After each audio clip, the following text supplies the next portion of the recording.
The course of my life changed in a single moment. 4 years ago, I was a student at the University of Pittsburgh when I decided to spend a summer traveling through Southeast Asia. I visited the countries of Vietnam, Thailand, Malaysia, but I will never forget what I saw when I first went to Cambodia. The vast majority of Cambodians, upwards of 80%, live in small rural villages. And if you walk through any of these villages, you will see it looks the same way it did 1,000 years ago. Not much has changed or advanced. These are small worlds, insulated from modern life as we know it. And for that, it is beautiful. I spent a lot of time in these villages, watching mothers and fathers work in lush green rice paddies as far as the eye could see. Watching small children scurry up tall trees only to come down with cheeks full of sweet fruits. Listening to the hypnotic sounds of monks chanting late into the night. But a former ambassador to Cambodia once said, "Cambodia is the most dangerous place you will ever visit. You will fall in love with it, and eventually, it'll break your heart." I was afraid he might be right. As I began to look closer and interact with the inhabitants of these small worlds, a new narrative began to dawn on me. It seemed that no one in the village was in good overall health, and everyone that I had met was suffering from some sort of ailment, whether it was a cough that just wouldn't go away, stomach pains or cramps, or a child facing diarrhea.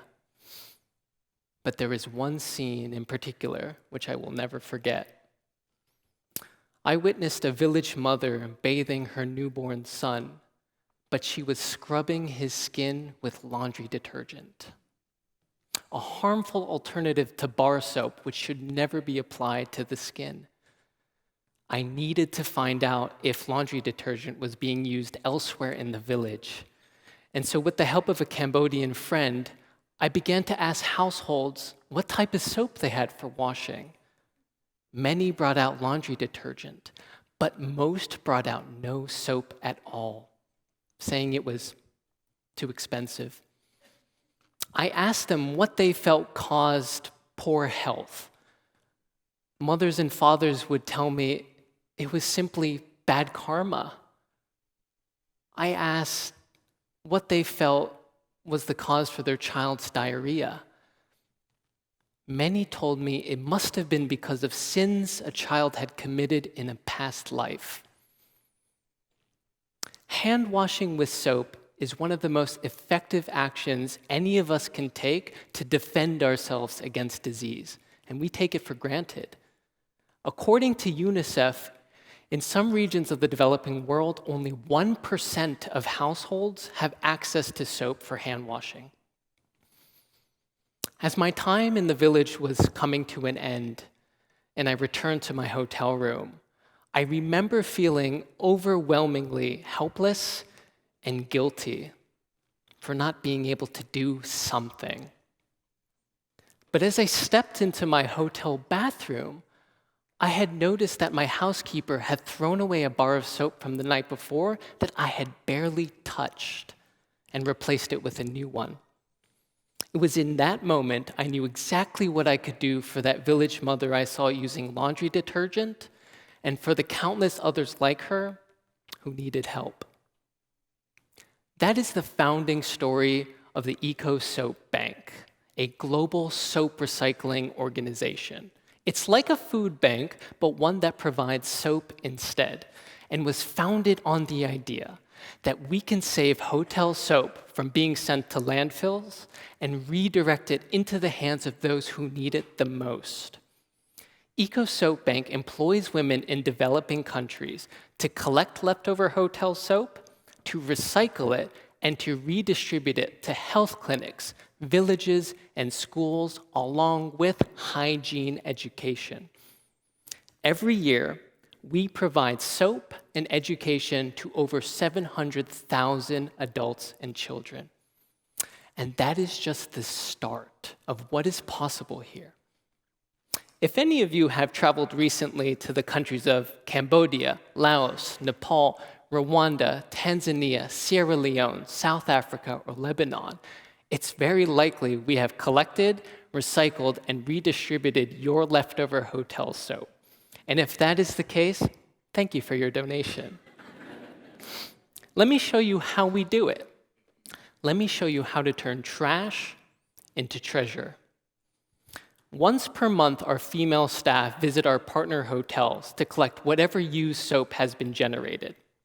The soap is then transported back to our workshops where our soap recyclers clean the entire outer shell of the bar. The soap is then chopped up into smaller pieces and sterilized using chlorine. Now, depending on what country our soap recyclers are working in, we'll add organic antibacterial ingredients like turmeric in Nepal or lemongrass in Cambodia. The soap pieces are then loaded into a mold, and by using a simple press, we'll apply pressure and form brand new bars. You will notice that no electricity or gas has been used throughout the entire soap recycling process. Then the soap is removed from the mold, laid out in the sun to dry, where we wrap it in yesterday's news. Literally. We'll use upcycled newspapers to wrap our bars and get it ready for distribution. Now, I know what some of you may be thinking. Where can I see one of these eco soap bars? Well, I'm happy to tell you, you will each receive one bar from Cambodia in your complimentary TEDx bag. And I swear, it's not a comment on your personal hygiene. Soap recycling makes 3 types of major impacts simultaneously. First, an environmental impact by significantly reducing the amount of waste a hotel generates. A single average-sized hotel will generate over 6,000 pounds of soap waste every year. And whereas before that was normally going into landfills, we can now redirect it into someone's hand who needs it. Secondly, soap recycling makes a direct health impact.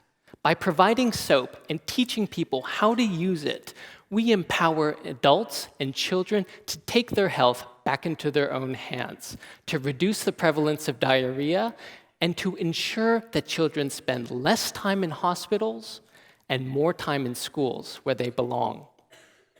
And lastly, soap recycling creates jobs for women. I've come to learn that if you want to support entire families in the developing world, we need to begin thinking about investing in women, in mothers. According to the World Economic Forum, women reinvest 90% of their incomes back into their families, as opposed to 40% for men. This means more nutritious meals for a child to eat, and that they can stay in school longer as well. This is the thinking that guides everything we do at the Eco Soap Bank. And for example, by recycling soap, we're able to employ 147 women worldwide. In addition, we help women start their very own eco soap selling businesses designed to help women lift themselves out of poverty and to provide soap to villagers at an affordable price. We call these female champions hygiene ambassadors, just like Sui. Sui's family has been living on the same plot of land in northern Cambodia for generations. But all that changed when her children fell sick with dengue fever. Thankfully, the children recovered in a nearby hospital. But the hospital debt was so high, the family was faced with the impossible decision to sell their home, to lose their legacy, and to move to a shanty town just outside of the main city. But Sui was a hygiene ambassador, and so she rode out in the Cambodian heat, going from household to household, from village to village on dirt roads, selling soap, 1 bar at a time. In 6 weeks, Sui sold 3,212 bars of soap, paying off her debt completely and saving her small world. What I love most about Sui's story is that she didn't sell candy or cigarettes to save her home. She sold and advocated for the use of soap, a product with an intrinsic public health benefit. And not only that, but this was soap that had been recycled from hotels that would have otherwise just been sitting in a landfill. Soap recycling is a bold new way to address poverty, defend the environment, and to protect good people from disease, all at the same time. But it's estimated still that hotels around the world throw out 5 million bars of soap every single day. 5 million bars per day. 1 day's worth of global soap waste could provide every school in Cambodia with the soap they needed for an entire year. Think about how many countries we could serve and how many lives we could save. I want to live in a world where every hotel recycles their soap, because when that happens, good things happen too. Thank you all for believing in a world where a child no longer has to suffer because there wasn't any soap available. Together, let's save soap so we can save lives. Thank you.